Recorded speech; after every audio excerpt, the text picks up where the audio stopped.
Je vous remercie. Merci beaucoup, Madame la Ministre. Votre conclusion sera mon introduction.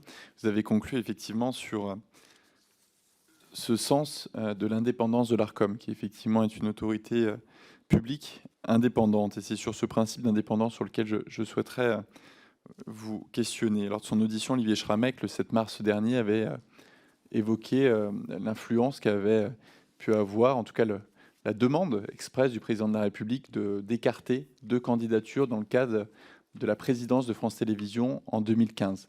2 candidatures qui d'ailleurs font l'objet d'une enquête judiciaire, ce pourquoi je n'ai pas eu à signaler cet incident, enfin en tout cas cet élément qui était intervenu lors de la commission d'enquête.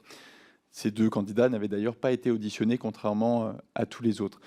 Je voulais justement avoir votre sentiment sur cet épisode-là, votre vision et votre respect de ce principe de l'indépendance de l'Arcom, et à partir de ce moment-là, comment vous définissez la collaboration que vous pouvez, vous, avoir avec le président de l'Arcom, la relation que votre cabinet peut avoir avec l'Arcom et la relation aussi de la DGMIC, dont je salue à travers sa directrice l'ensemble de ses agents, peuvent avoir dans leurs échanges avec Arcom. En tout cas, sachez que nous avions été effectivement très interpellés par cette déclaration d'Olivier Schrammeck, qui de fait peut toujours émettre un doute sur cette indépendance à laquelle nous tenons énormément ici en tant que législateurs, et qui d'ailleurs est la condition de la confiance de nos concitoyens et la condition à l'ensemble des travaux de cette commission d'enquête.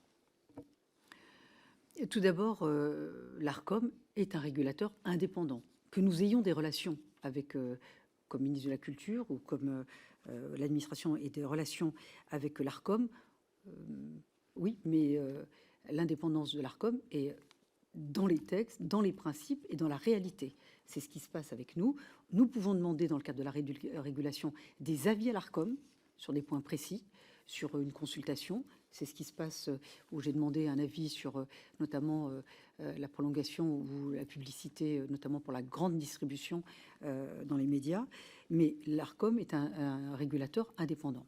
Moi, je veux vous dire aussi ce que je pense. J'ai entendu aussi les propos de M. Schrammeck.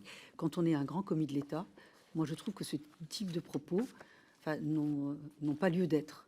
Soit il fallait les dire en son temps, mais il ne faut pas attendre 10 ans ou 15 ans pour énoncer de tels propos. Moi, j'ai considéré que ce n'était pas à la hauteur de la fonction qu'il a pu occuper et puis du statut qu'il avait. Moi, j'ai toujours considéré que s'il y avait des choses qui se passaient mal ou des choses à reprocher, il faut les dire immédiatement ou en tous les cas, justement, pour qu'on ne puisse pas être attaqué sur son indépendance. Donc moi, j'ai été un peu surprise par les propos qu'il a tenus devant votre commission. Je vous remercie, Madame la Ministre, pour cette clarté. Je vais donner la parole à Monsieur le rapporteur pour ses premières questions.